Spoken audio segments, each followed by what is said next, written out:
Annabelle, can you share the slides?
Hi, everyone. Welcome.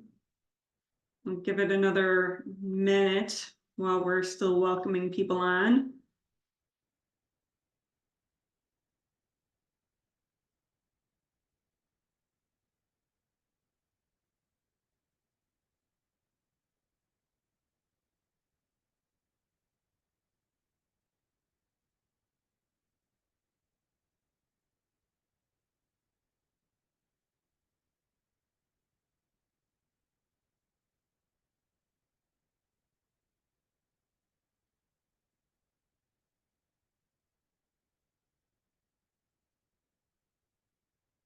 Okay, great. I think I'm going to get started because we have a packed agenda.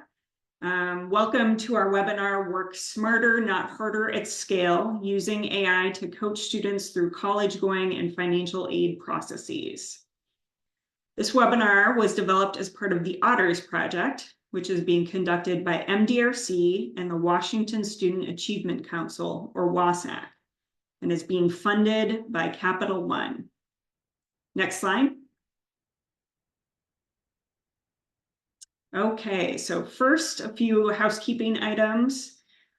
Please drop your name, organization, and state in the chat and add your organization to your Zoom name. The meeting is being recorded. We appreciate anyone who is brave enough to be on camera, as it makes it a more engaging event. And please stay on mute unless you're speaking.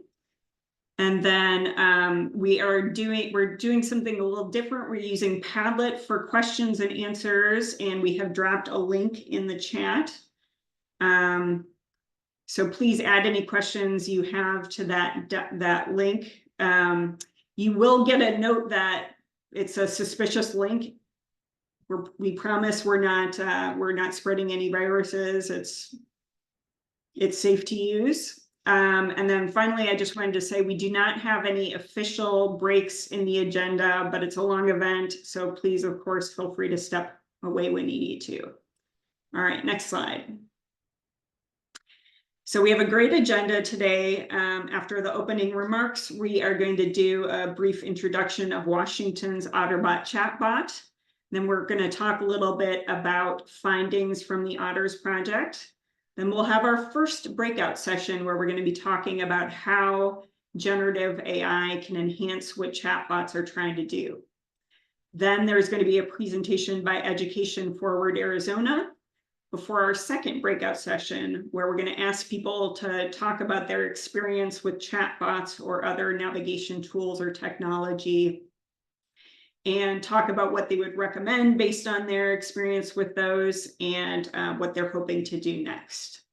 And then we're going to do a quick preview of an OTTERS Toolkit, and then wrap up with some closing remarks. Now I'm going to pass it over to Jen Walters-Michaelick from Capital One to say a few words. Thank you. Thanks, Erica, and good morning or good afternoon to everyone. My name is Jen Walters-Michaelek, and I'm a social impact advisor with Capital One.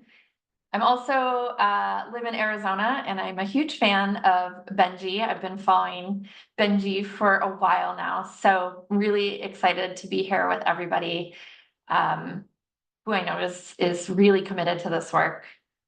I don't have to tell everyone here that education has the power to unlock incredible possibilities for individuals of all backgrounds, and far too often, those who stand to benefit the most are being left behind. And we all know that we've seen that this year, especially with the FAFSA. And so this is just really timely and relevant work. And we are thrilled to be working with such expert partners. A lot of people do ask, why is Capital One so interested and supportive of education and FAFSA? And truly, it's because we want everyone to have the support and tools they need to thrive within this financial system. And post-secondary education is a significant financial decision. And we understand that individuals need and deserve to have the information that they can use to make the best decision for themselves. And we are using data and AI and technology to the best of our abilities all the time to help solve challenging problems in the industry and to create products that are great for our customers. And we want to be able to share that knowledge and those learnings as much as we can with our communities. And so this was really such a great opportunity for us to extend that commitment and work with WSAC and MDRC and Mainstay to ensure that these tools are developed with equitable results in mind, and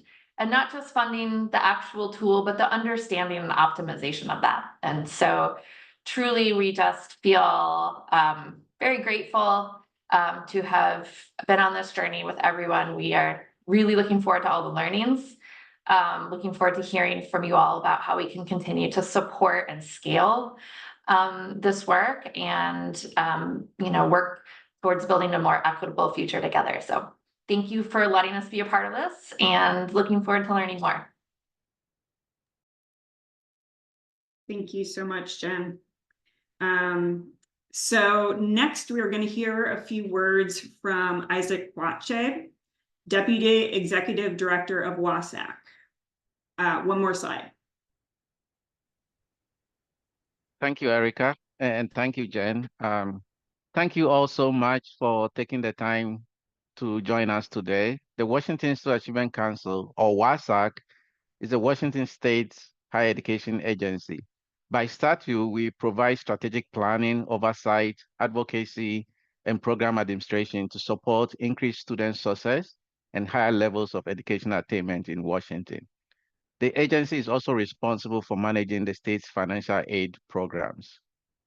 The OTTERS Project that we are be sharing today is part of WSAC's Beyond Government agenda to engage with researchers, funders, partners in Washington and other states, and other education leaders across the country to work towards our shared goals of improving access to post-secondary opportunities and improving equity in our educational system. We are grateful to Jen and Capital One Foundation for funding this project. It's important to find out what works and use the evidence to drive policy and practice that will lead to positive change for students and families. That's been our core goal and objective. And over the past several years, WSAC has worked to navigate the space between research, policy, and practice. We have done this by partnering with research organizations like MDRC to build our agency's capacity for rigorous research.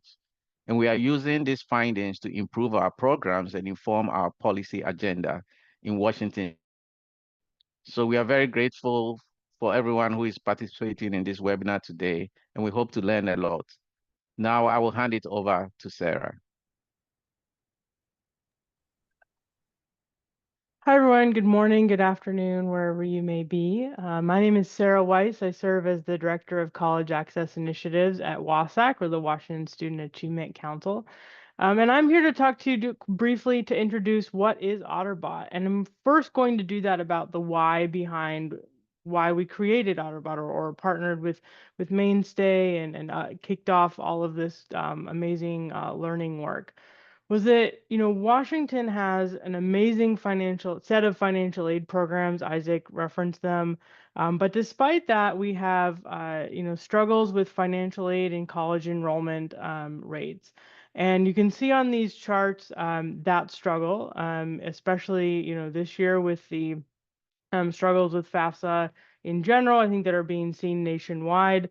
We definitely see those in Washington, and OtterBot has been a critical tool in the attempt to address some of those challenges, both in overall undergraduate enrollment as well as access to all of the amazing financial aid programs that we have here in Washington State, such as the Washington College Grant and College Bound Scholarship that I'm going to talk about in a moment. Next slide, please. So where we started, we realized that we wanted to be communicating with students in an innovative, accessible way. Email just doesn't cut it, as most of you know. And so wanting to connect with students in these different ways. And we started with College Bound Scholarship students. That's the state's early promise, early commitment program to free and reduced price lunch eligible middle school students that, provided they complete a few steps, tuition at public rates, fees plus some stipend for book will be covered at over 65 colleges and universities here in the state of Washington for those students. And so we wanted to ensure that those students who were not accessing aid due to a financial aid application had access to information about the scholarship requirements as well as how to access them through the financial aid application process. So we launched OtterBot in 2019 in November with legislative funding to kind of kick us off. We've used the Mainstay, or previously known as AdmitHub platform, to communicate with students both proactively as well as utilizing our knowledge base, which will feed into students' answers and Q&A, open to them 24/7. And we started by supporting about 15,000 college-bound scholarship eligible seniors in that senior year. Next slide, please. So where are we now? Fast forward a couple of years. As you know, November 2019 started, right before the pandemic hit, and so it was a really helpful tool to have access to provide resources to students at a really critical time when they may not have had. Well, they certainly weren't having the face-to-face communication with their counselors or their teachers, but lack of that kind of consistent communication. So the timing was really, again, I don't want to use the word fortuitous, but helpful in the situation that was going on at that time. But where we are now is we are supporting over 30,000 9th through 12th grade college-bound students. This is growing every day, both through data sharing, which I'll speak to in a minute, as well as partnership development with schools and districts around the state of Washington. We also added parents through the generous donation and work with Capital One Foundation to support parents and guardians with the texting resources. We heard from students loud and clear that they wanted their parents and guardians through focus groups to hear the same information they're hearing and be able to support them as well. So we're supporting students and parents at the moment. Increased data sharing is where we're headed, as well as regionalization and customizing the chatbot. When I talk about increased data sharing, I'm referring to the fact that we recently in Washington passed a law that will improve access for WSAC to receive contact information directly from our K-12 agency in the state for students and families. So there'll be a few less steps for students to get signed up to the bot. As well as really tailoring the messaging even more than we have in the past, partnering with regional organizations and/or school districts to customize the information that students receive on a daily basis, as well as partnering with those folks that can say, hey, OtterBot is a trusted messenger. This is where you want to go in Washington for that resource and that information. And so that's where we're headed with OtterBot. A little bit of a background of why we started the chatbot, where we started, and kind of where we are now as we head into the future. And I'll hand it back over to Erika. Great, thank you so much. Now I'm going to formally introduce myself. My name is Erika Lundquist, and I'm the project director for the OTTERS Project. And I'm going to kick off our discussion of this project. Next slide. So as Sarah mentioned, Washington provides some of the most generous need-based state financial aid in the nation, but despite this, many students from families with low incomes are not accessing this aid. OtterBot was created to help more students apply for financial aid and attend post-secondary education or training. Eventually, we want to study whether OtterBot is helping students achieve these outcomes. But before we do that, we want to do some upfront design work to make OtterBot as effective as possible. We want to make sure it is addressing important barriers and that people are engaging with it and finding it useful. In other words, we want to optimize OtterBot before we evaluate it. What we're going to be describing in this presentation is some key findings from phases 1 and 2 of the OTTERS project, which were designed to optimize the OtterBot chatbot. We think the processes that we have gone through on the OTTERS project is a model that would be helpful for others to go through as they try to optimize their chatbots or other technology-based interventions. So this slide shows kind of how we think about the different phases of the project. So phase 1 happened last year, and the key goals of phase 1 were to understand how students are engaging with OtterBot, to understand student needs, reactions to OtterBot, and perceived barriers to college, and to learn how OtterBot can be more effective in helping students receive financial aid and access education and training opportunities after high school. Moving on to the second circle, the key goals of phase 2 were to modify the OtterBot messaging to address key insights from phase 1 and to test whether those changes led to any improvements in engagement or other key outcomes. So this presentation is about the findings from phases 1 and 2 of the project, but I'll turn to phase 3 briefly at the end of the presentation. Before we jump into the findings, I just wanted to mention that phase 1 of the OTTERS project resulted in a rich set of findings, only some of which will be discussed today.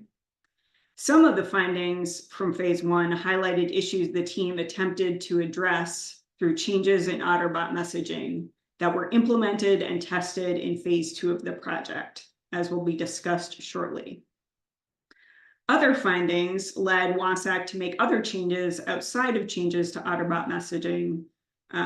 For example, developing a more robust outreach strategy to college counselors.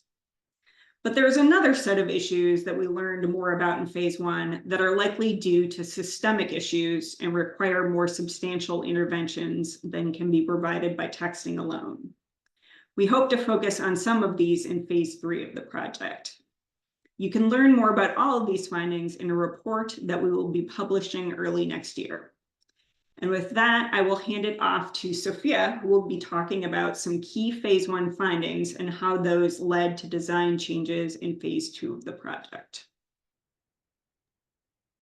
Thanks so much, Erika. My name's Sophia Sutcliffe. I'm a research associate in the Center for Applied Behavioral Science at MDRC, and where I specialize in post-secondary education, especially transition points around post-secondary education and applying human-centered methods to strategize with public agencies and nonprofits to design communications and services to really meet students where they're at. And it's really been a pleasure working with WSAC on this project in this capacity and seeing the research swiftly move to action. It's really exciting. So thank you everyone on WSAC for your partnership.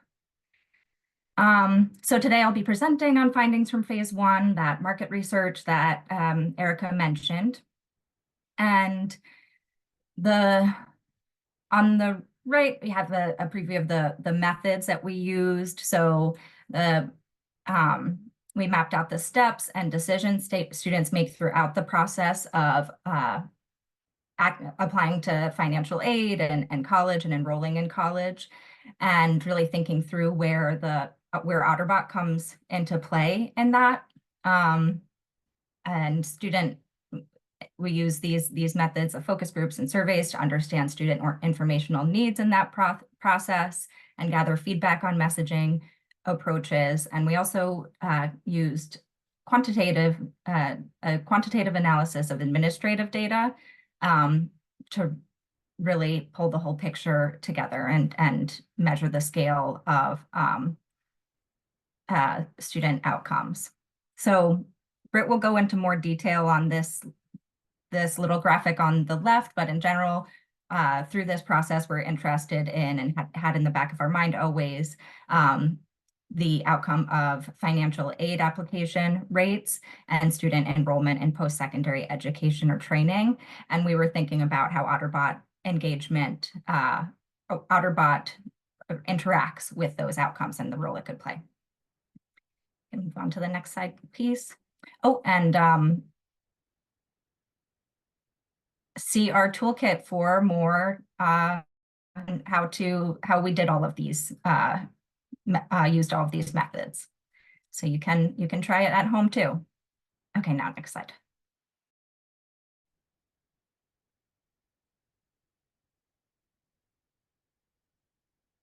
Okay, so our administrative data analysis covered students, the cohort of CPS students, college-bound students, set to graduate in 2020 to 2021. So that was a year after OTTERBot was launched. And our analysis found only 39% of college-bound eligible students submitted their financial aid applications without errors. So there's some difference between applications submitted and processed. And only 41% of college-bound eligible students enroll in college. So just reiterating the challenge that Sarah brought up and why OTTERBot was created. And there are important disparities within those. So while Hispanic students make up almost half of the college-bound population, they have rates of financial aid completion and college enrollment that are less than those of the other groups. And there are also large gender disparities in financial aid completion and college enrollment. In particular, those identifying as males have substantially lower rates of financial aid application and college enrollment, college or training enrollment after high school. And out of all of the quantitative measures we had, high school GPA was the strongest predictor for both college enrollment and FAFSA, and as well as engagement with OTTERBot. So that last point, students that were more likely to engage with OTTERBot were already more likely to on their way to college with higher GPAs. Okay, so next slide, I'll cover the qualitative findings. So our focus groups engaged about 120 students, as well as parents. Is my audio okay? I'm getting okay. So we got a diverse range of perspectives. We talked to visited school districts throughout the state, and some themes that arose in those discussions. So I'll first cover the themes related to college access. Some themes that came out were how overwhelming the applications and decisions involved in it can feel. And this was reinforced in the survey responses. So students are facing a lot of trade-offs and considerations as they're making those post-secondary plans. The survey respondents shared that they're influenced from on a range of factors, from the desire to stay close to home and feeling like they should work as much as possible while after they graduate high school. And so there are some real trade-offs in going to college, and providing information on the flexibility of different post-secondary pathways options is important.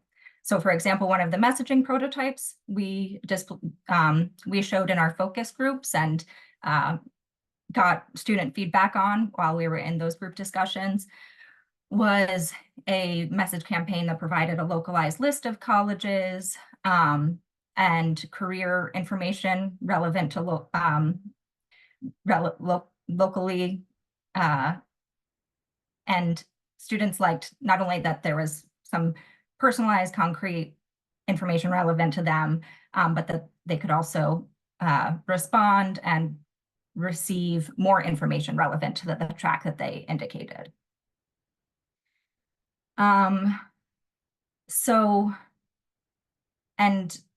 There are also indicators that some students didn't feel like they were really college prepared, academically prepared.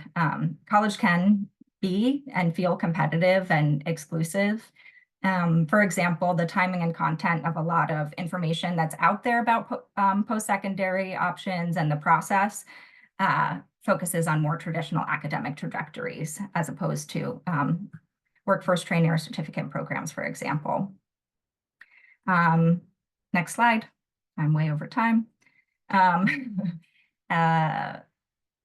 So a really prominent theme in both focus groups and surveys was uncertainty about how affordable college really would be for them, their personal financial eligibility, and all the students that we talked to and surveyed were likely eligible to get the maximum amount of state financial aid, but were unaware what exactly that entailed.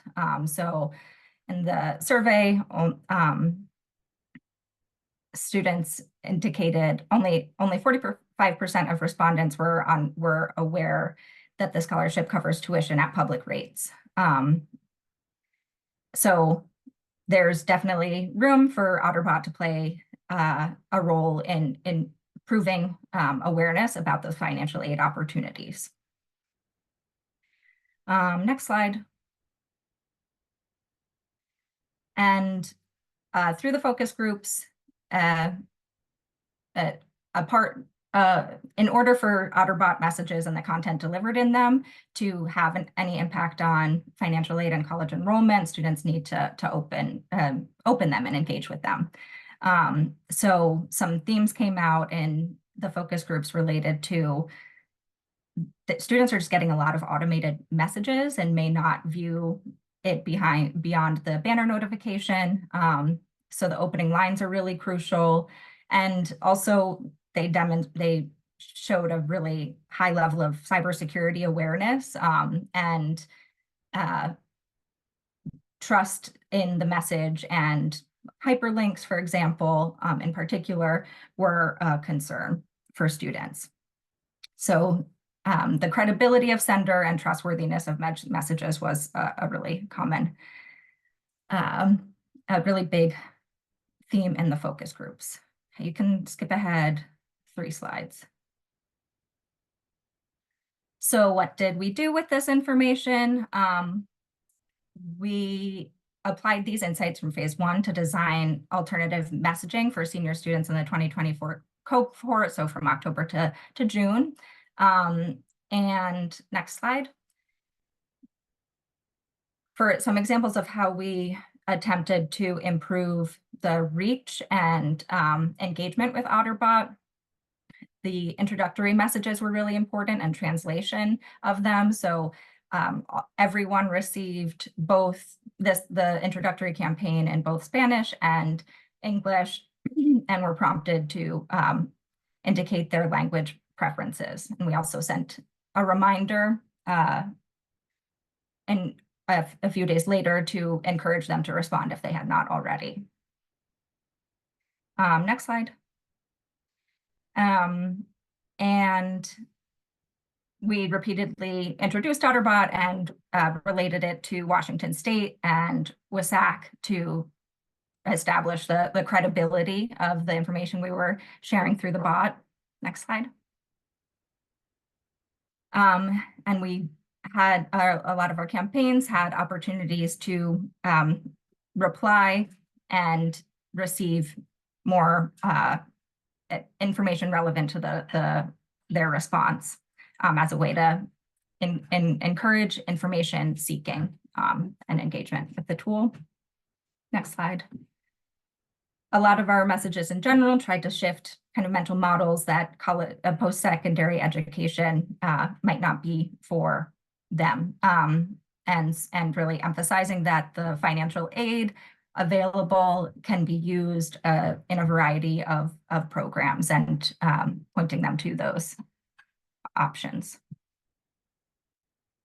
And several campaigns emphasizing the generosity of Washington State financial aid and trying to address some of the misconceptions about what it covers. Next. And so you can go to the next slide. A big part of the FAFSA, addressing FAFSA concerns, was engaging parents, especially with the new FAFSA rollout. We had a fun task of pulling that new process apart. So this is an infographic that we developed that students could save as an image and forward on to their parents to start the conversation over winter break about FAFSA. Next. And we used a variety of behavioral science principles to encourage action.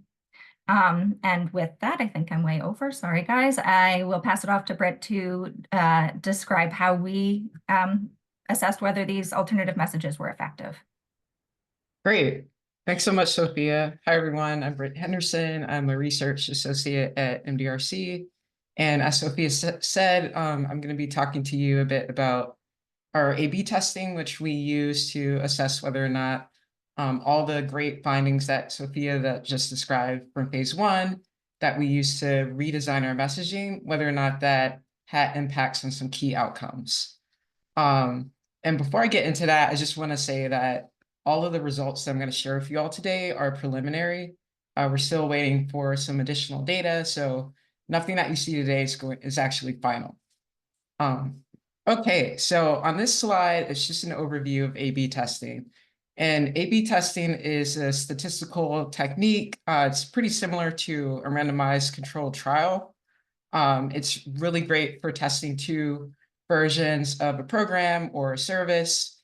In this case, we're testing two different versions of the messaging to OTTERBot recipients.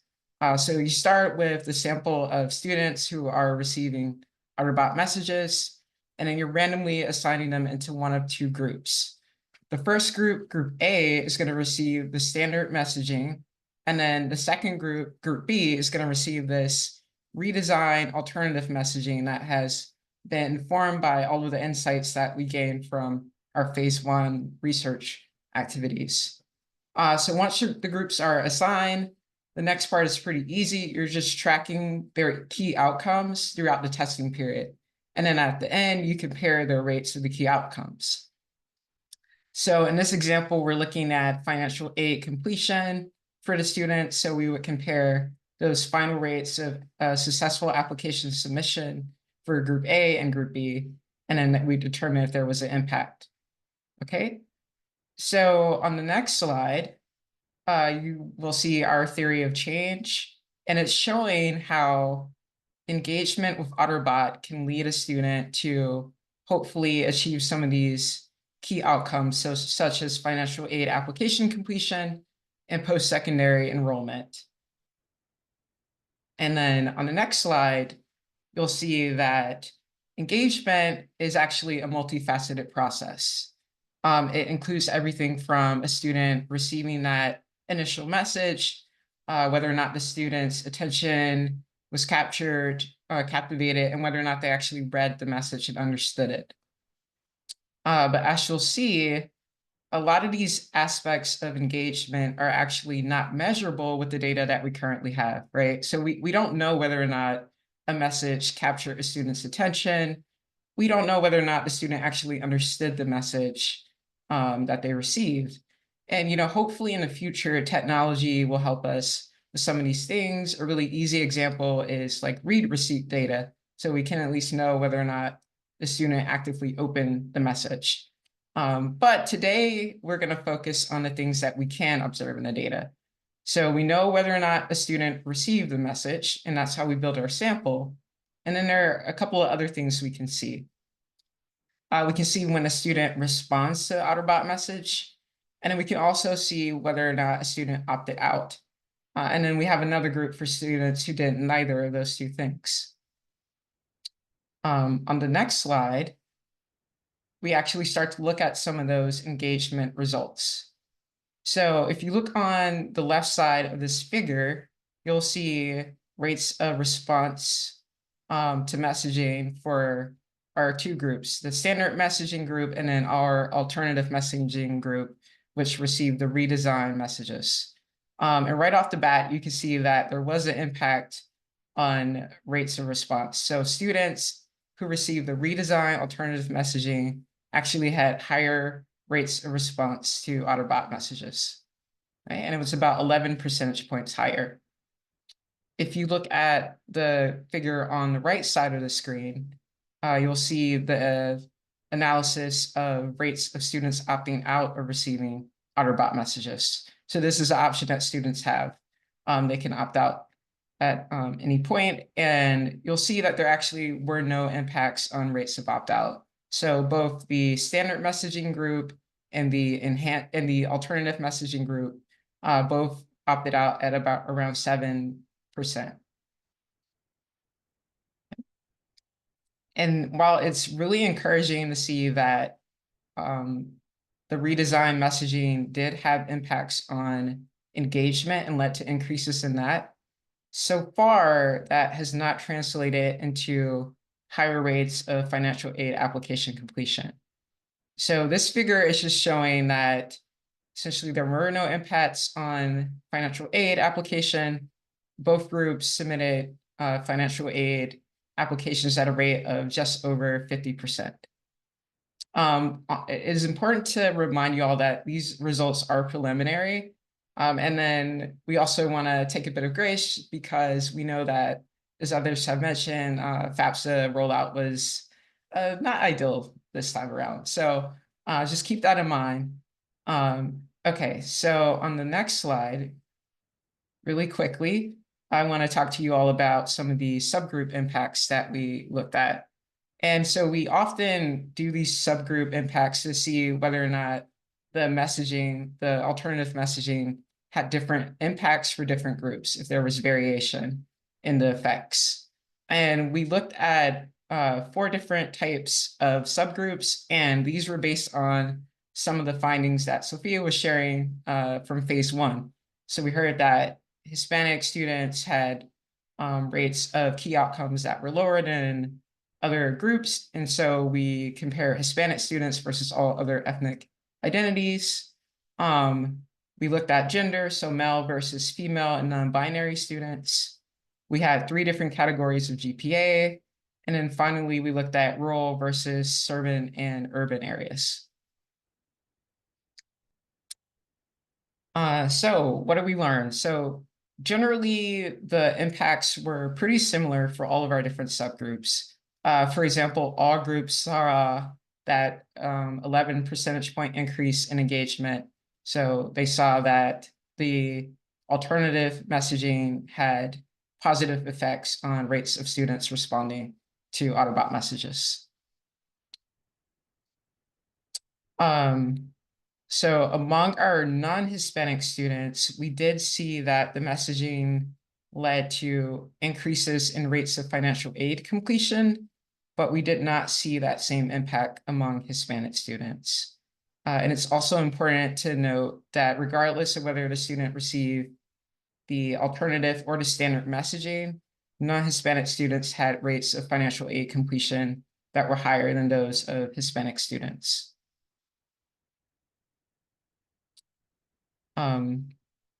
Okay, so looking at our male students, we did see that receiving the alternative redesigned messaging did lead to some positive impacts on financial aid completion. So that was definitely some positive news. But it's important to note that male identifying students still had rates of financial aid application completion that were lower than female female identifying, and non-binary students. Okay. Students with high GPAs also had the highest rates of engagement, so they were responding to OtterBot messages at a higher rate. But a positive finding was that students who had GPAs under 2.0 and received those alternate redesign messages actually saw a reduction in their rates of opting out. So that was really good. And then one final finding was that rural students who were getting those redesigned messages actually were less likely to opt out. Okay, so now I will pass it over to Erika to give some concluding insights. Great. Thanks so much, Brett. So we've been talking today about some key findings from phases 1 and 2 of the OTTERS project. But these findings and more will be laid out in more detail in the OTTERS report, which will be coming out early next year. And we'll also be putting out a toolkit with some of the key tools that we have used as part of the OTTERS project, tools that we think will be very useful to other organizations using chatbots or other technology-based interventions. So while we're very excited about the phase 2 finding of increased engagement with OtterBot, phase 1 also made it clear that these students are facing a broad range of barriers that require more intensive help. Therefore, we're hoping to do a phase 3 of the OTTERS project that studies how to use a highly engaging OtterBot as a crucial tool in helping to connect students and parents to the services that would help them apply for financial aid and attend post-secondary education or training. We're still figuring out exactly how this will look, but we are interested in exploring using generative AI to provide more personalized educational support, or possibly connecting students to regional and local supports and information, among other possible enhancements. So with that, I'm going to open it up to Q&A. I think we have had some questions come in. And Annabelle, you can unshare the slides. That would be great. Yeah, we had a question from Tim. Can you speak at some point to how students are currently introduced to OTTERS, and you're thinking about how you might broaden utilization to include more students who are still considering post-secondary options? I don't know if maybe that's a question for Sarah.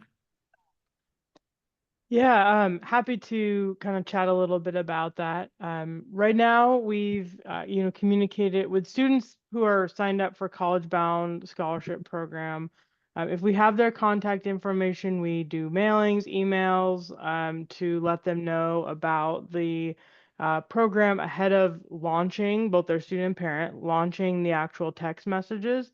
And then we have several campaigns that introduce who OtterBot is before, or what OtterBot is, before we actually begin the real main content.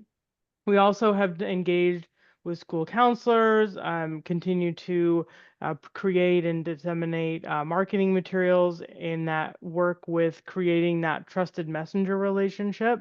So we also sent out to all the school counselors in the state of Washington this past year a message before OtterBot messaging started saying, hey, please forward this to your students and your families who are signed up for college bound, because they will be getting messages from OtterBot. So really trying to build on that trusted messenger relationship throughout the state with for students.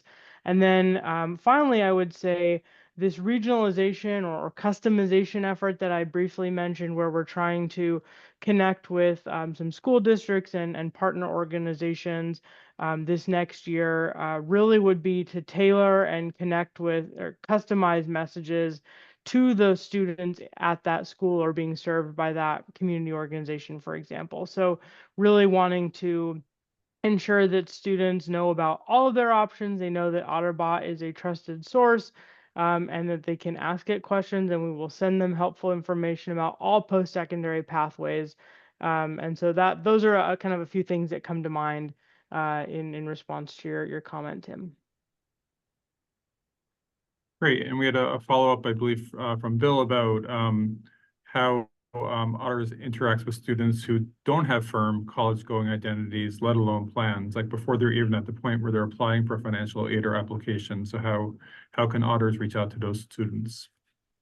Yeah, and I think that's what we heard in a lot of the focus groups and survey was students wanted to hear information earlier in the process than just senior year. And so that's deepening the pool of students. And so starting in 9th grade moving forward, we will be, connecting via OtterBot with students. So really trying to plant the seeds and share with them information about what information they have access to, what pathways are there, how to fund it, what kind of the depth and breadth of the opportunities that they have, but starting younger than just senior year, which was what we initially started with. So this year we began communicating with 9th and 10th graders.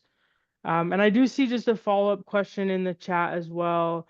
And so we have a couple different ways that students can communicate with OtterBot. It's what's called a mixed bot, which means that students can opt in, but we also have through partnerships with school districts and schools around the state, a process because of the connection to the College Bound Scholarship Program currently, where schools and districts can share contact information with WSAC for us to then communicate out with students. So it depends on who the student is and how they're being kind of introduced to OtterBot in how we get their data. And then the bill I mentioned briefly will just increase the access that WSAC has to student contact information by simplifying that process and getting it straight from our K-12 system partner agency rather than district by district or student by student. And I'll just, thank you, Sarah, and I'll just add for the messages we designed for this test when we were speaking only to seniors.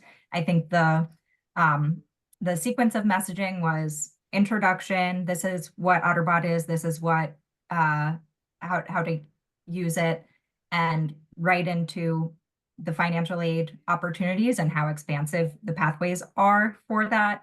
One of our earliest campaigns was about the different types of colleges and programs. And so making that a big part of the messaging earlier on. And then at that tail end of the year, just emphasizing it's not too late. And here are the colleges that are still available, accepting applications that you might be eligible for. Great. And if I may jump, Erika, do I have like 30 seconds just to comment on something that Sophia mentioned? Part of what I believe is shared in the toolkit is the journey mapping process that we did. And that helped us, not just with seniors, but diving deeper into like what a 9th graders, what should we be sharing at 9th grade every, at key milestones and things like that. And so that from a capacity building standpoint with WSAC was a very helpful exercise. Great.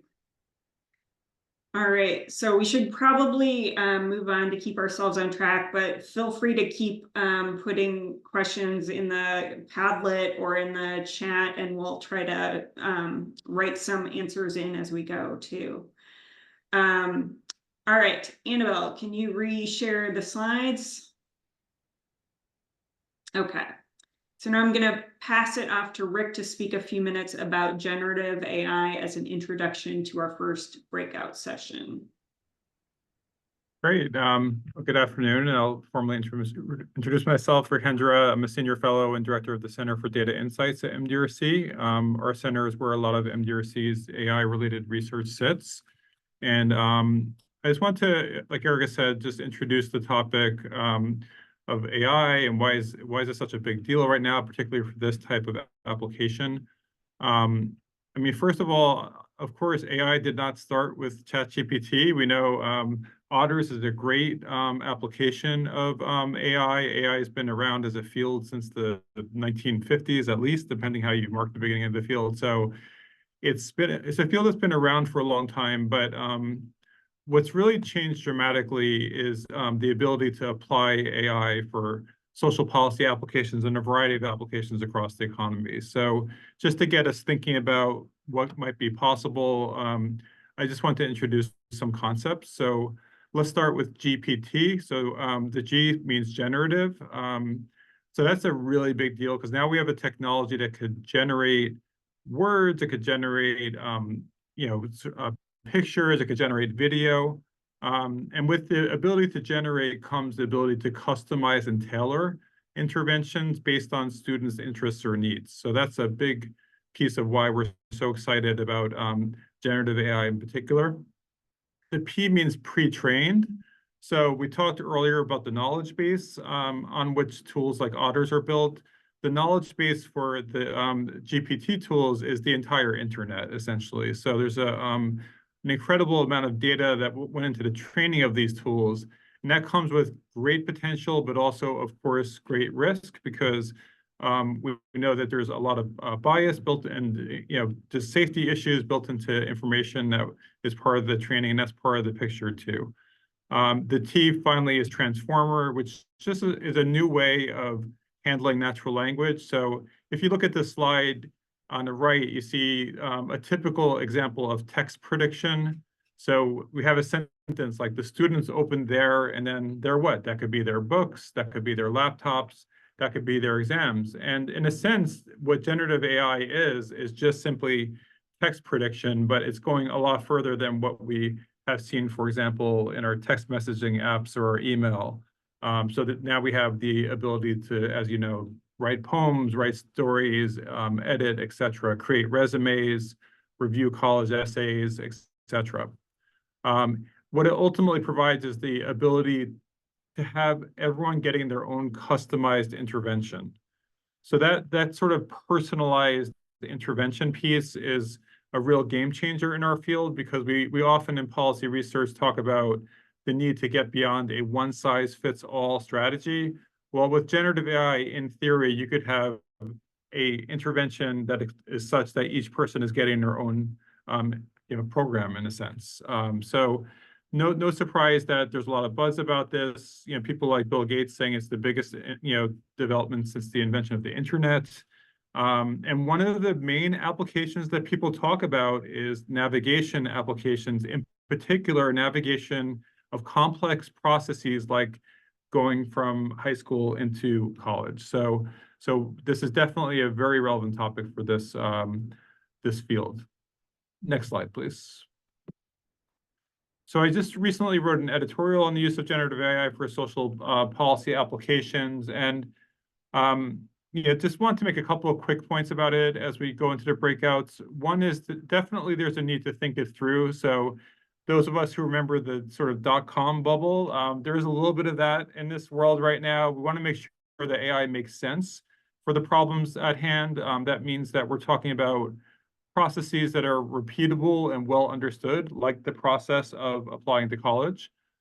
A sort of process for which tailoring responses to individual needs is important. We want to make sure data is available to train the AI at scale. So we want to have a big installed base like OTTERS, for example. And you want to have thought through carefully the ethical and safety issues. And I think a lot of the research process that you heard about this morning, where we looked at in OTTERS, the platform data, we talked to students in focus groups, we did surveys, looking at multiple different directions and triangulating is an example of, I think, what's important for studying AI. Next slide, please. So we want to kind of just break out and talk about what might be possible. Just thinking about OTTERS, like you could imagine that personalization might be something that tools like generative AI, ChatGPT, et cetera, and there's many other tools, BARD, might help us with. The first example might say, hello to a student, based on your interest in computer science and your GPA of 3.2, we found a scholarship specifically for students pursuing tech degrees at your preferred university. Name the university. The deadline to apply is next month. Click here to learn more and start your application. So notice all the really detailed tailoring that could be possible. Also notice the privacy issues. So we have to be really thoughtful about using this information. So this is just sort of, I'm talking about what might be plausible. Improving engagement. So we noticed that you're interested in applying at University XYZ. Here are some tips on how to enhance your application based on your academic profile and your extracurricular activities. So really tailoring, just like people are using generative AI to write resumes, etc., based on custom information. Timely information. We noticed a new scholarship just came out that aligns with your interest in environmental science. Application deadlines in 2 weeks. Click here to apply. So that's just some ideas to get us thinking about this new opportunity. It's a time with great promise, but also some peril. We have to obviously be careful. So let's break out and think about how we might apply some of this new technology. The question we'll be asking each of the groups is, how can generative AI enhance what chatbots are trying to do? And feel free as we break out to be really expansive when you're thinking about that, the pros, the cons, the possibilities, what you're already doing, etc. So I think now we'll break out. Great. And let's break out for 12 minutes because we're a little bit behind, and then we'll come back as a group.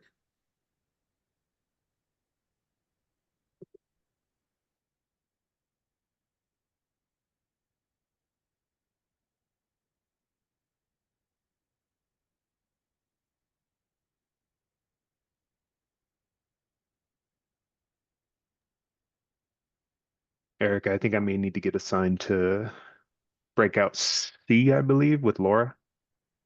Okay. Ruby, can you do that?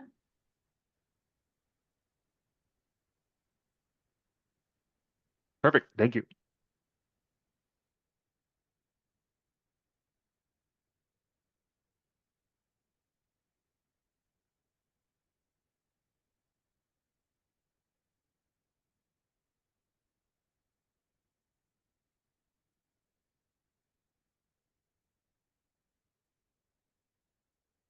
Looks like there are a couple people, Ruby, who still need to be assigned.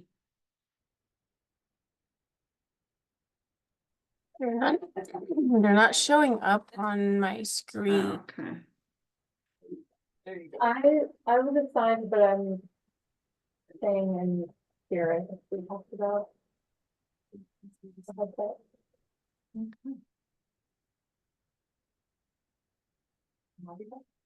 At some point, I've seen boxes. My God, am I moving? That's a whole nother stress story. I'll talk about it. But I'm taking boxes just in case. Oh, just in case she gets the offer.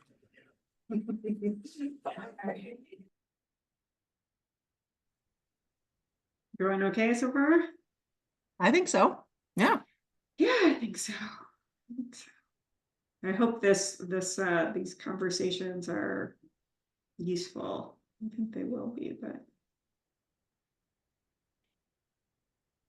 I All think right, so. yeah, I think so. Go take a break, for goodness sake. Yep. I'm gonna Yep. run to the restroom.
I'm gonna give the 5-minute warning in 2 minutes.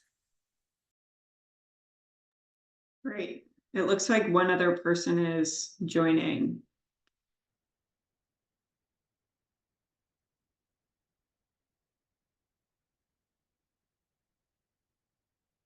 Hi, I think someone just joined. Liza? Lisa? I just moved her into a room. Okay. Hi, yes, sorry, I was having issues with my sound.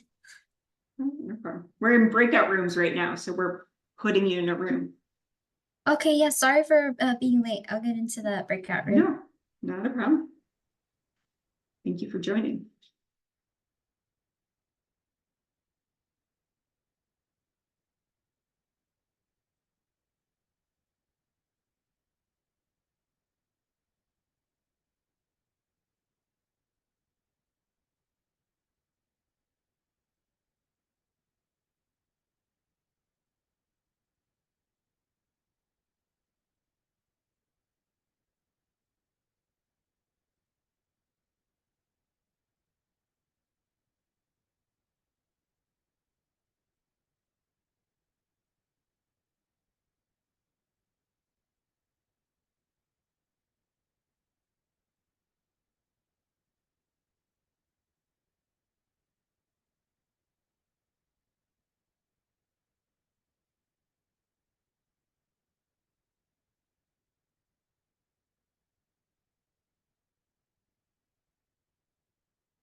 I'll be closing the rooms in about a minute.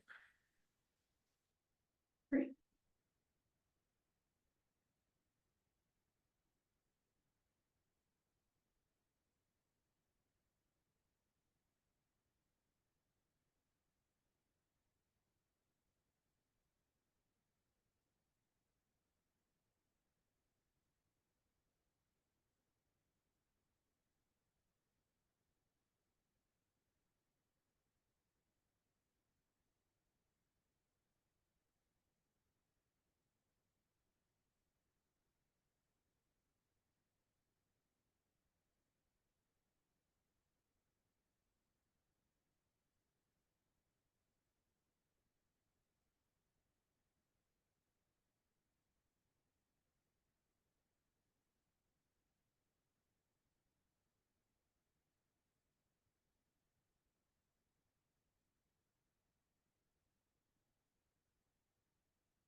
All right. I think everyone is back now.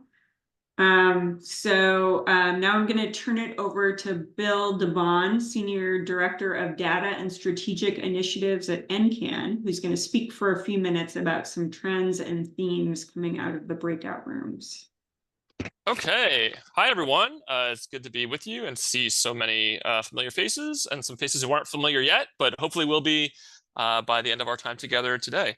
I'm Bill DeBon, I'm Senior Director here at NCAN, and yeah, I'm just grateful to be here in community with you around one of my favorite topics, AI. So I got asked to kind of synthesize the key findings and trends from across the breakout sessions. I sat in breakout D, and true to the spirit of our time together here, I exported the Padlet data and fed it into ChatGPT and asked it to synthesize key findings and trends. So I've had a chance to scan over this. It matches pretty well, I think, what I was seeing across the different Padlet threads. So without further ado, and I'll share this too in the main Q&A Padlet. Some of the key themes that came out of here: quicker answers and availability. So participants across the Padlets noted that generative AI provides fast responses and is available to answer questions that are even outside kind of standard knowledge bases. There were concerns that got raised in some Padlets about the information vetting, right? Just because AI has information to share doesn't mean that it is the right information to be sharing or should be shared exactly with students. And so, some safeguards need to be put in here about the accuracy and reliability of the information being provided. There's some trends here about engaging students through kind of personalized information and kind of the characteristics that students give to AI, talking about what their interests are, what their concerns are. It's just a much more adaptive kind of can make a flexible pivot, right, according to the inputs that it is getting. And I guess this goes back to the piece about the information vetting, but kind of this piece that there is a place where generative AI taps out, right? And we do need to make a handoff to, a human, right? To know kind of where that limit is, to throw up some yellow or red flags and say, like, I really appreciate our time together, but now it's time for you to talk with, person from XYZ program. So it also flagged for me, this is pretty handy, it flagged for me the most liked posts across the Padlets. So if this was yours, congratulations. You can get some kind of prize or funny hat to wear for the rest of the webinar. So is it a notable post emphasize the importance of providing personalized information? So for example, if a student is interested in a specific college or career path, generative AI could offer tailored guidance and updates. And so totally agree. This is a place where, without generative AI, you would have to build in all of these kind of on rails responses with an old school chatbot. And this, can save us a lot of time. So I don't know. I hope that this resonated with your individual Padlet experiences. Would love to kind of hear if there's anything that wasn't captured within your conversation or within your Padlet that ChatGPT should have caught and didn't. And I'll try to do better for the next breakout group.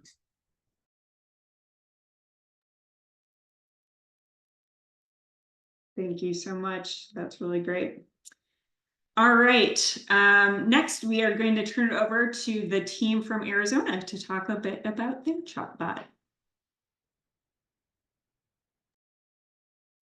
Hello, thank you. Apologies. Hi, my name is Graciela Nobles. I'm with Education Forward Arizona. Our director is also here, Dr. Murphy. I'm going to introduce our team on our next slide. We're the Ask Benji team. We are a FAFSA digital chatbot. I always like to say we're a small team, but a mighty team. I'm the program manager, and then Lizette and Michael, they work within the bot as well, and they work on different aspects of the project. And they're going to present on some key things that they've been working on as well through the project and what we're looking at for next year. So I'm going to go in and give you an overview of what Benji is, and we can move to the next slide. The Ask Benji digital chatbot, kind of like the OTTERbot, was created in 2019 with a small pilot program here in Arizona, and it worked. I think the positive about that was it was a good resource for students when the pandemic initially hit, because it was something that they could access on their phones. And that's kind of been a selling point with Benji when we talk to our partners in schools, that Benji is an anywhere, anytime chatbot. We do work with opt-in, so potential users can text "Hi Benji" to our public number, and then it'll give them the flow of questions we ask to get them onboarded to our Benji brain. We also partner with specific high schools in our state, and I'll go over our MOU process a little bit later. But Benji's main goal when it originally started was to be a FAFSA expert, and it knew mostly just FAFSA stuff. And we would always say that Benji was like a smart toddler when it came to FAFSA. It knew a lot about FAFSA, but a lot of our students in the subsequent years of like class of 23, 22, and 24 gave us feedback that they wanted more with Benji. So for the class of 24, we definitely put in concerted effort as a team last summer to increase Benji's brain, to include more topics that relate to FAFSA, post-FAFSA questions when it came to post-secondary education. Benji predominantly works with students in English, but we also use the language feature within our bot. So we do have a good portion of Spanish-speaking students, and we are also trying to create customized messages for that audience as well. We work with our high school partners, so we love to promote FAFSA and local events here in our state. I think in the last couple of years, we've definitely built some really strong relationships with our state partners. Since we're an educational nonprofit, Benji doesn't specifically promote one university in our state. We have many wonderful ones and many wonderful colleges, but we definitely want to promote all the events that are happening that maybe our students are missing. So it's definitely a collaborative effort for us to have Benji where it is today.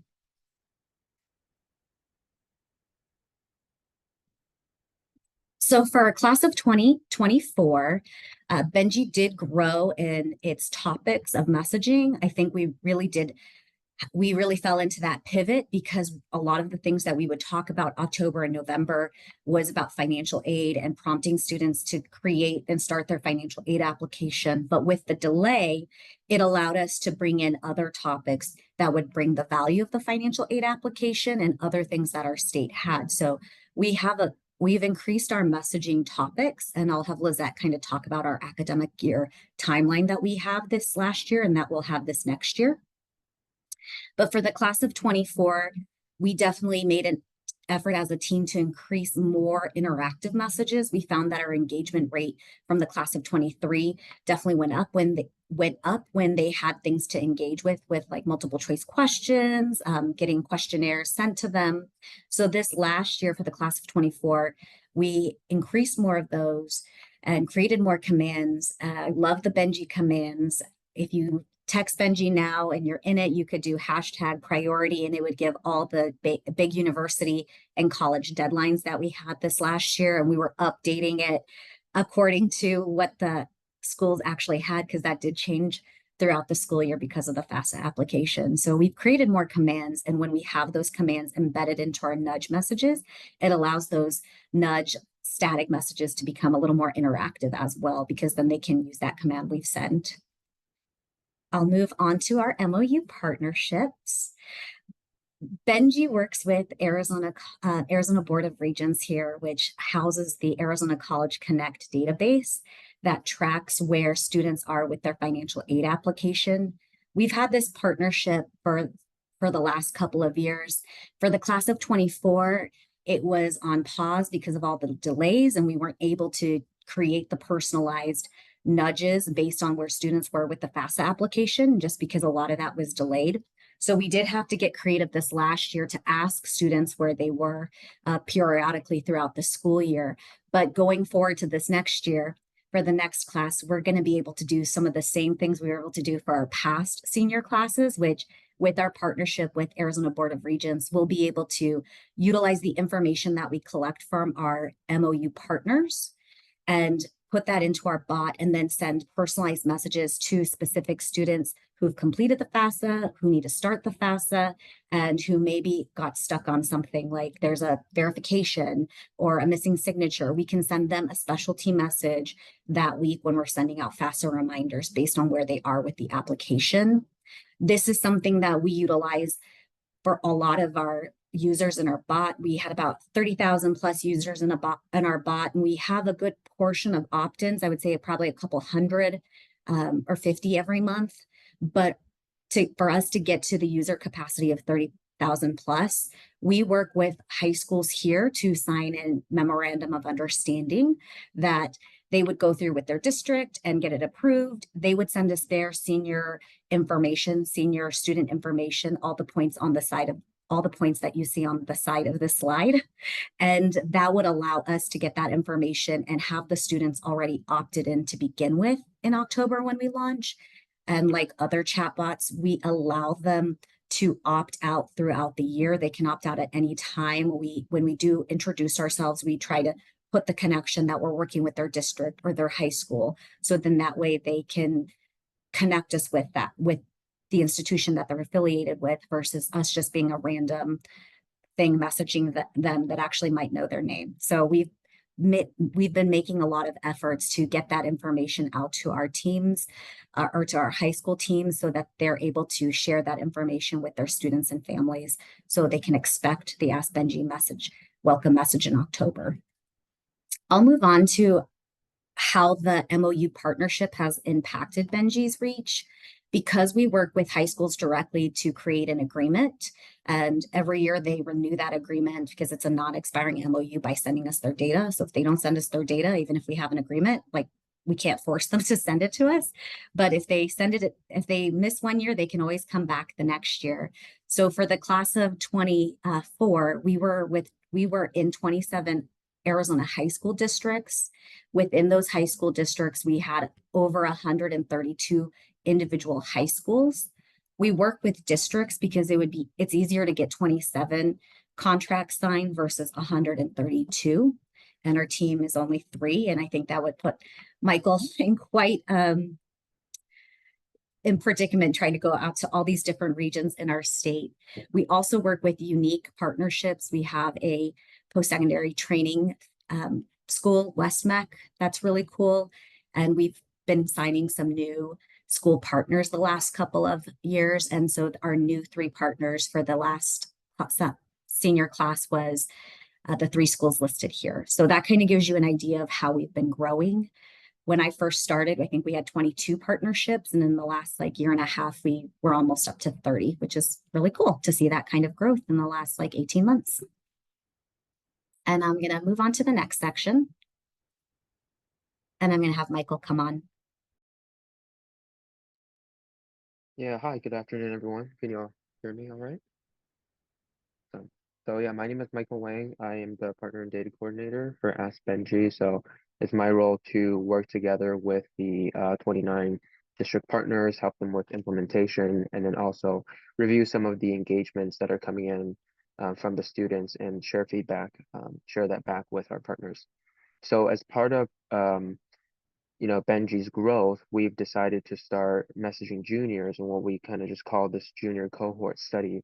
So nothing as rigorous as what WSAC had demonstrated, but our goal with this junior cohort is really to see if the FAFSA completion rate for the class of 2025 would increase if we started messaging them when they were juniors. So we just finished messaging a select group of juniors last school year, and then so this school year they're going to be seniors. And the goal is to see, is that messaging going to increase their steps taken towards college and career readiness, increase their sense of support, increase FAFSA completion, ultimately post-secondary enrollment. So when I say things like steps taken towards college and career readiness, that's like, are they looking at retaking the ACT or SAT? Are they looking at attending different events? Are they visiting college campuses? And then for a sense of support, it's things like, are they feeling that they are having people to talk to? So things like that. And then how does that impact their FAFSA completion and ultimately their post-secondary enrollment? So one other point for our juniors, We message them 2 to 3 times a month, as opposed to the seniors who get 4 to 8 messages per month. And so those messages include messages that we are designing in-house, as well as messages that our partners provide, and also just resources from their regional and from their school that we hear about, and then we send those out as we call them specialty nudges. And then last but not least, for our comparison groups, for our comparison groups, it's, you know, the class of 24 and 25 who didn't get the junior messaging, and class of 24 and 25 who didn't get any junior messaging. So we have quite a, you know, large group of different samples within the audience that we are really trying to look at to see what we can find between the questions that we're asking them and then ultimately their FAFSA completion. Awesome. And then for the sake of time, let's move on to the next slide. Awesome. So for our first kind of junior aha, if you will, what we do is we're sending them a variety of questionnaires throughout the school year, and then using that as a feel for what are they doing, how are they feeling, etc. So one of the questionnaires that we asked them was about, you know, how supported do you feel? So specifically, if I just read the questionnaire, it says, you know, senior or junior year can be exciting, but I know making decisions about life after high school can be stressful sometimes. I'm wondering, how supported do you feel as you work towards your post-high school goals? And then they would select an answer from 1 through 4. So as you can see here on the left, we have the responses from our juniors compared to the responses from our seniors on the right. And we are definitely seeing that juniors are telling us that they're feeling less supported than the seniors.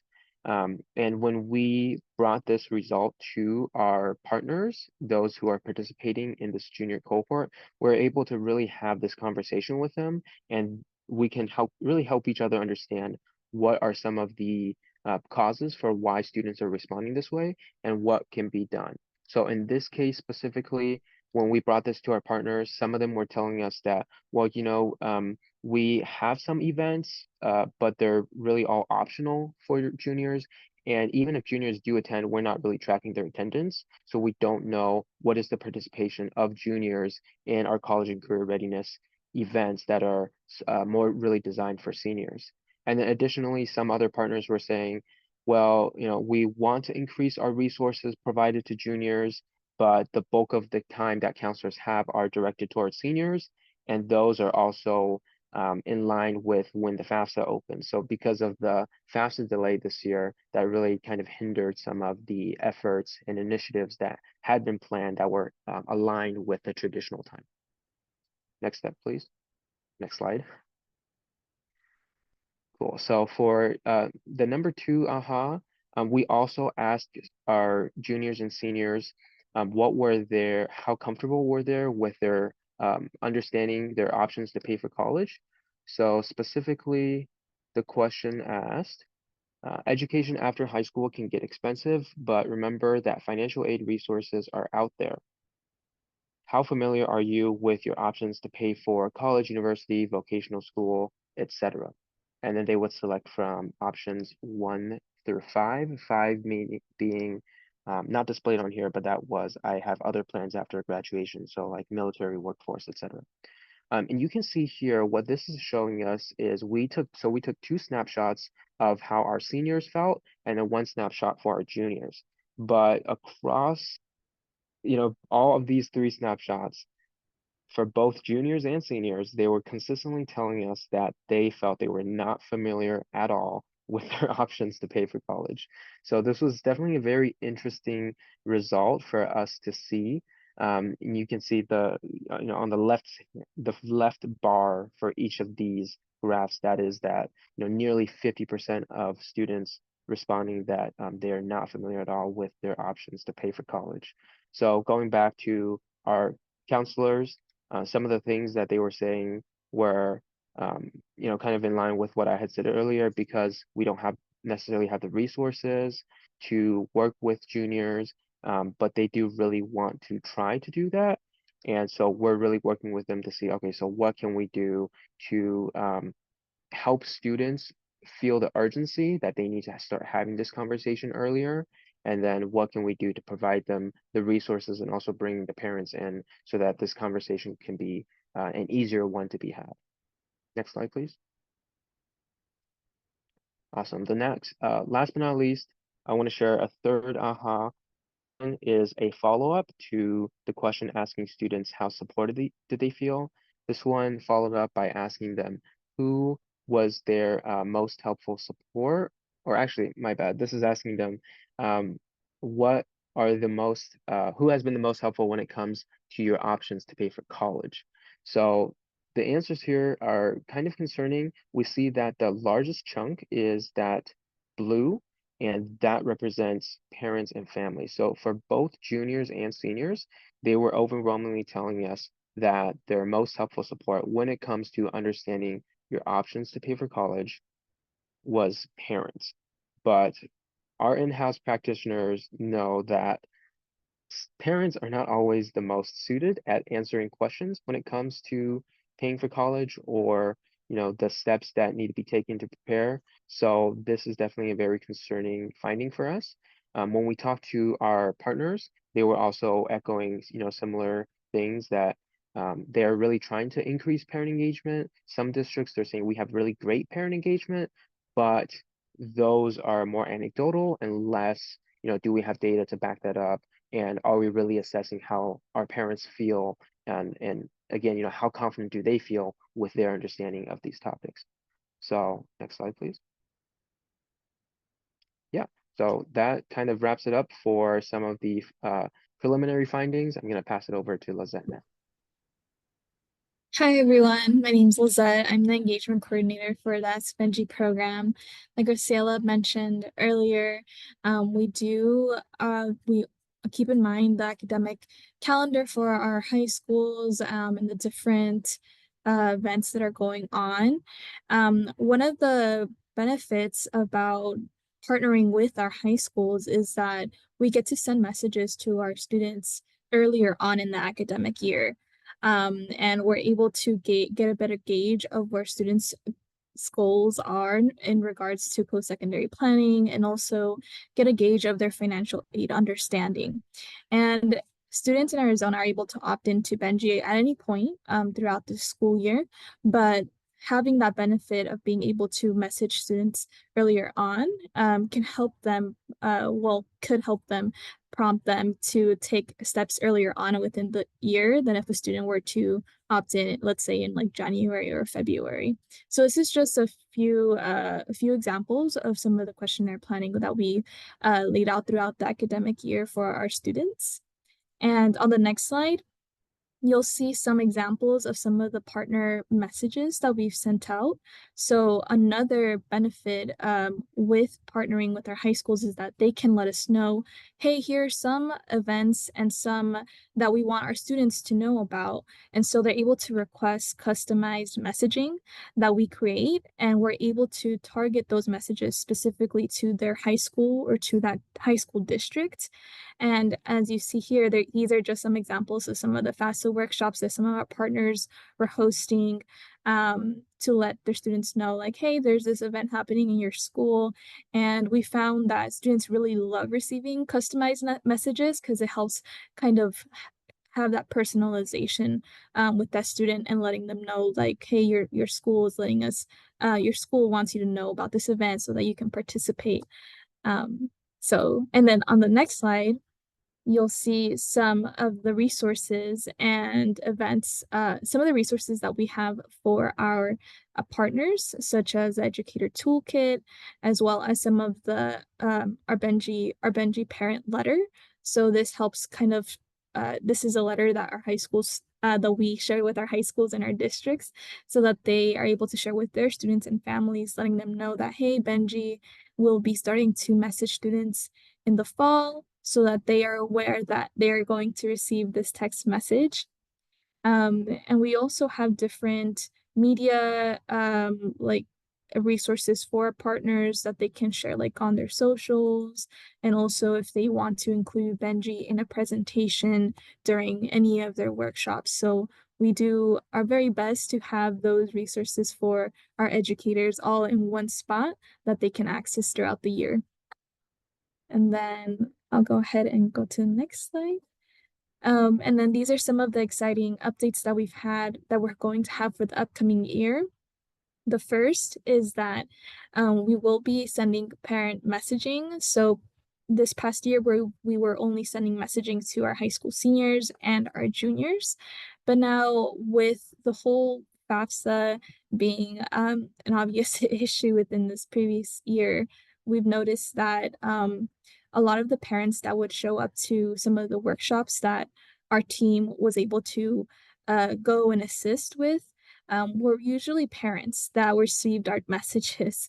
So from there, we wanted to take this new approach and being able to send specific messaging to our parents, just like we do with our seniors, but more tailored to them. And with this messaging, it would be including like different action items that their students should be taking throughout the academic year, and also information that can help them understand like where their student is should be within the financial aid process. So this is all this new initiative is being done to help engage our parents more and hopefully bring and spark conversations within the household regarding financial aid and getting essentially the family together on the topic. And now I'm going to go ahead and pass it on over to Graciela. That's kind of it.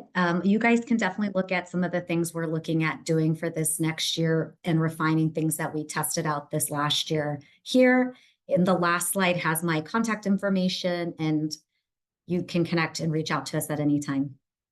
That's it. Thank you so much. Great. Thank you so much. That was really great. Really, really inspirational. So we're a little bit behind, but I think we have a couple minutes for Q&A. Rick, have any questions come in? Yeah, we had a question about how the live agent support works in the chatbot. Yeah, That's Graciela and Lizette. Yeah, I usually have a little brain icon next to Lizette. I always say that she's Benji's brain. She's done a lot of the work to update Benji as we go along. Sometimes we change an answer by the hour because something came up on the FAFSA website. But when the Benji doesn't know something, it does kick over to the follow-up. So if you worked with Mainstay, they do have that feature where they can request a live agent, and it'll come and flag over to Lizette's email, and then she can jump on, respond to them. It does also allow, if messages are missed and we see something consistently, when we're responding to it live, we'll add it into the brain because obviously it's becoming a popular question that we just didn't think about. So Lizette is Benji's brain, and when we need backup, I'm the brain. Sometimes we've pulled in the reserves, which is Michael. We've been really blessed to have a working relationship with one of our state universities, and we've had some student workers work with us as well throughout the summer and throughout the last school year. And we'll, cross your fingers, have them again this next year. Hopefully that answered your question. When Benji doesn't know, it gets sent to us, and then we become Benji. Great. And yeah, Bill had a point about pre-post measurement. I don't know if maybe Michael, if you want to speak to this about the idea of doing sort of a survey before an intervention and a survey after. It's also, I think, something we ended up doing in OTTERS, but did you want to speak to that, Michael, perhaps? Yeah, I think what is very interesting with this 2-year pilot is being able to do that pre and post. And then also I added a comment saying, there are definitely a lot of variables outside of our control, right? And so that's why our constant communication with these partners who participate in this pilot has been such providing such valuable insight for us to see, what other things are going on outside of our control. Great. And besides that, Chanel noted that the data presented is very similar to work she's seeing across Washington STEM and other partners. So good confirmation there. I think that's most of what we had in the Q&A. Great. Thank you so much. Okay. Can you, Annabelle, can you share the slides again? All right, so now we're going to move into our second breakout session where we'll be discussing the questions on this slide related to best practices and innovations with chatbots or similar tools. I know you all have a lot of great experience and great ideas, so we're really hoping to do some collecting of the great ideas in this session. All right. Ruby, can you assign us all to breakout rooms?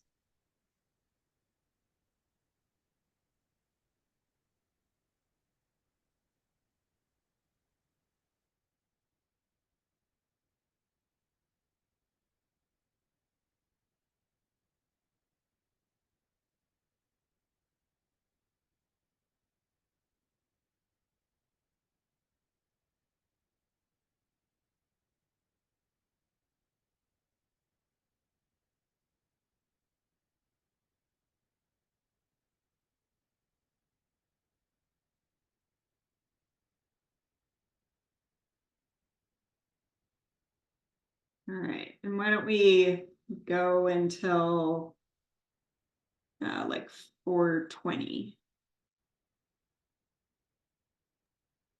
What was that? So why don't we try to go until like 4:20? I think that should give people enough time.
All right, great. I think everyone is back now. Bill, are you ready to talk about a few themes that came up?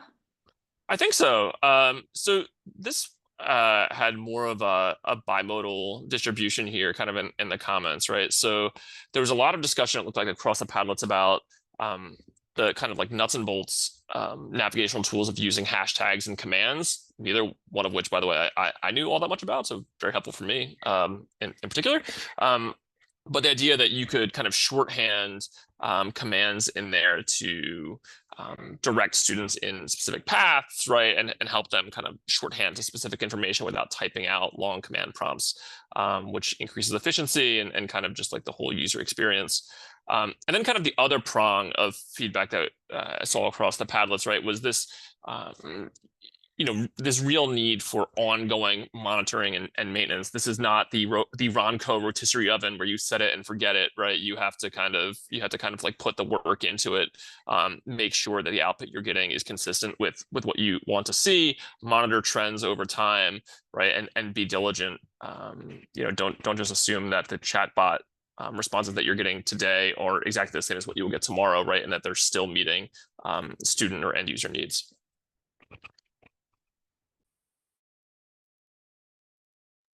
Great, thank you so much. Okay, can we share the slides again? Now we're going to give you all a quick preview of the OTTERS Toolkit, which we have mentioned a couple of times earlier. This will be coming out early next year, and we can send it to everyone who registered for this webinar to make sure you all see it. Next slide. So this slide shows you the tools we're currently planning on including in the toolkit. The toolkit is designed to share key tools created in phases 1 and 2 of the OTTERS project. It includes a variety of human-centered design and data analysis tools. We believe these tools could be useful to any organization using chatbots or other technology-based interventions to increase college access. With any technology-based intervention, there are benefits to going deep and really trying to understand the platform first, including how users use it and what users need. It is also helpful to spend time thinking about how to make the intervention more engaging and useful to users. Without going through these exercises, there is a risk that high-quality interventions may fail to be effective because the intervention is neglecting to address an important barrier or not enough people take advantage of intervention services.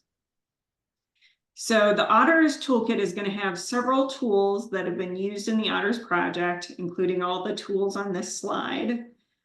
Today, we're going to give you a very quick preview of some of the tools that will be included in the toolkit, including the tools in bold on this slide, communication tips, and a preview of some of the code that we will be sharing in GitHub. With that, I will turn it over to Casey. Thanks, Erica. My name is Casey Eichmeyer. I'm a research associate with the Center for Data Insights here at MDRC and also working on the OTTERS project. So our GitHub repository is going to be a collection of for-use tools that accompanies our toolkit. GitHub is an open source platform that's available to the public and is largely used for sharing and collaborating on code. Using this platform, we're going to be working really hard to make all of our tools that were used to conduct the optimization study of OtterBot available to anybody who's interested in doing this type of work. We plan to include annotated programs in the form of vignettes to walk you through every step of the process, from random assignment to A/B testing to regression analyses. And we'll even be providing toy data that resembles the data that you would need to run these programs, so that way you can practice yourself. On the next 2 slides, I'll walk through a few examples of what our open source R code can help you do. So next slide. Thank you. One resource we'll provide is the R code to create a Sankey flow diagram. Sankey flow diagrams are commonly used to track users across program processes. So in phase 1 of our study, we wanted to understand the journey from OtterBot usage through the financial aid process. And recognizing that this is not a linear process for a lot of students, we decided to use a flow rather than a funnel. Flow diagrams are very helpful in showing these iterative and nonlinear journeys. These Sankey flowcharts are a useful data visualization tool for illustrating how students can move from state to state through a particular process, such as the pipeline between entry into the college-bound scholarship program through to enrollment in post-secondary education. It can help to highlight particular streams of students and how different milestones, so for example, engaging with OtterBot might be linked with later outcomes like financial aid completion. It can also highlight the extent of the dropout process. In phase 1, our research team used a Sankey flowchart to show paths through these states, including OtterBot message receipt, engagement and opt-out, financial aid completion, and post-secondary enrollment. So in this flowchart here, we see that about 48% of students signed up for OtterBot, 24% of all students sent OtterBot a message, so that was about half of OtterBot students, and that 55% of students who responded to OtterBot went on to complete a financial aid application. Next slide. Another example resource I'll highlight is our available R code to conduct variable importance analysis using a random forest. So after running a regression analysis, you might wonder which variables have the most predictive power or which variables are driving the outcomes that you see. And this approach is helpful in exploratory analyses to help provide direction for future inquiries. By highlighting which characteristics are the most predictive of a student achieving the outcome of interest. So here in phase 1, we were looking at engagement with OtterBot or opting out during phase 1. In this example, these charts illustrate that GPA drove both engagement and opting out in our phase 1 inquiry, followed by parent education and a student's race and ethnicity. This analysis, alongside our focus groups and our survey findings, helped us optimize our inquiry in phase 2 of OTTERS to further explore the role of GPA and other student characteristics. So overall, we're very, very excited to provide all of these resources to you to help you on your journey of optimizing your technology and your AI-based interventions. And I will hand it over to Laura to talk about communication tips. Thank you, Casey. Yeah, I'm Laura Corrocaro. I'm a senior associate with CABS, the Center for Applied Behavioral Science, and I have joined this project a bit later on in the design phase. But why I'm here today is to talk a little bit for just a couple of minutes about this other tool that will be in the toolkit. And it is aimed at offering users behavioral science tips and guidance on how to create more effective written messages. The tool includes a few general principles that we used in our own process of creating OtterBot messages, but we think they can be useful pretty much to anyone who writes communications such as emails or text messages. Particularly, we think it's helpful for people who intend their audience to take some sort of action immediately or a bit later on after they receive that communication. What we think is that it's an easy to use tool, and because it's more or less a checklist, we think it's helpful even if you are an experienced communicator, because it might remind you of things that are not always top of mind. So I'm not going to go into any detail into it. It's pretty easy to comprehend, and I hope you will take a look once it comes out. But I will start by saying that the framework around which we build this toolkit, but also some of our own communications with OtterBot, is based on the principle that most communications have at least one of these 3 goals, if not 2 or all of them. So usually a communication has the purpose of maybe informing the audience about something that they were not aware of. It could also have the purpose of motivating them to take a certain decision or want to take an action.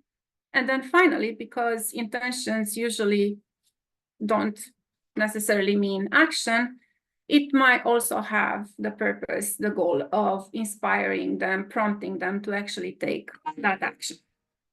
So now I will briefly show you just a few highlights to give you a sense of what is in this toolkit, and I will only show you a couple of tips. There is more into the toolkit that you can read. So on to the goal of informing the audience. Usually you want to first capture the attention, and there are a few ideas on how you want or how you might achieve this goal. And then you also want to ensure that the readers understand that information effortlessly. We know that effort leads to disengagement oftentimes. So one of the tips that you can see there in the toolkit is that you may want to focus on one key message per communication in order to avoid overloading your recipient with too much information. Next. We also talked about motivating your audience, and for instance, you may want to tailor the content to their needs, and you also may want to highlight the consequences of either action or inaction. And one tip here is that you may want to use clear and very specific examples that make the consequences very vivid and very relatable to your audience. And finally, we are talking about inspiring action. So it's not just about wanting to do something, making decisions, but it's also about following through on those. And here are some principles that you could use even in communications. You want to simplify the process. You may want to provide clear instructions, give deadlines, prompt plan making, and send timely reminders. And onto this last one about timely reminders, one tip that we are giving there is that you want to think about when you schedule those reminders. You want to be strategic and give them either a few days before the deadline or perhaps at key milestones in the process. So here it is. Hopefully you'll take a look, and perhaps you may want to print out this simple checklist and use it once you are when you are using your own communications and when you are writing communications. Thank you. Thank you, Laura. Now we are going to open up to a Q&A session. I don't know if any questions have come in.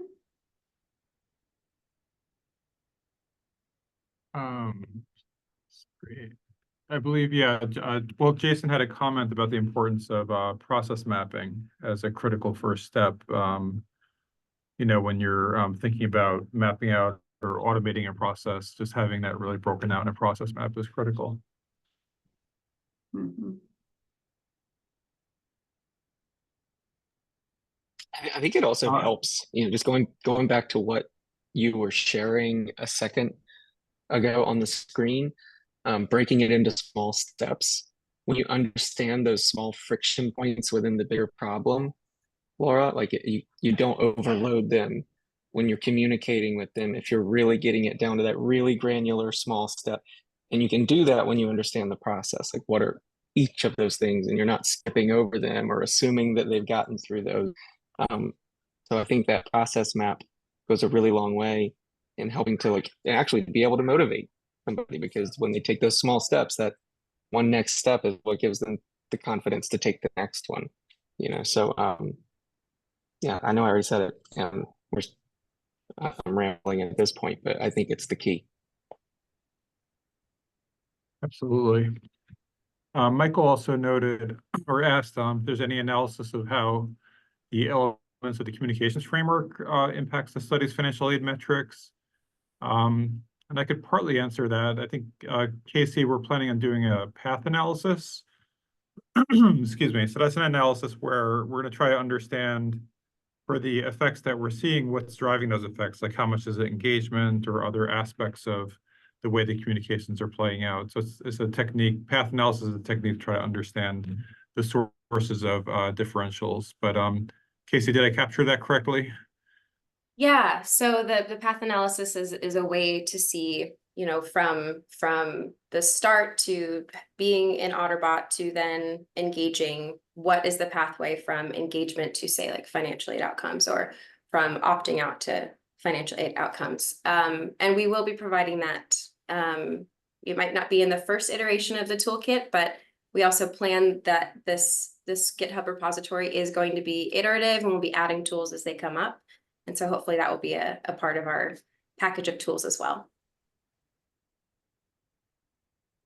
Yeah, and I'll just also note that because of the size of these cohorts, it's possible to do really interesting intersectional analyses of different characteristics, like, for example, race and ethnicity by rural urban, or just looking at how combinations of characteristics affect the likelihood students taking up financial aid or participating in any aspect of the journey. So it's we're happy to share any of the resources that we've developed throughout this study, in order to help you with your bot research. I think that's all we had, Erika. Okay, great. So I did see one question actually in the Q&A Padlet about whether we would be sharing the recording after the webinar, and we'll be sharing the recording and the slides, and we can send that out to everyone. I think actually Bill was going to do a little bit of a wrap up of the themes in the breakout rooms, but since he did such a good job of that right after the breakout rooms, that kind of feels not as needed right now. So I think I might just wrap up with a couple closing comments. Just I want to thank you so much, everyone, for attending and engaging with us today. It really makes the event a lot more exciting to get such high quality engagement. Thank you to the OTTERS and Arizona teams for your thought-provoking presentations. Thank you to Melissa Beard and Ruby Diaz for doing all of the upfront legwork to get this set up. And finally, thank you to Capital One for supporting this work. We'll also, in addition to sharing the recording and the slides, we'll also share the publications when they are available. So thanks, everyone.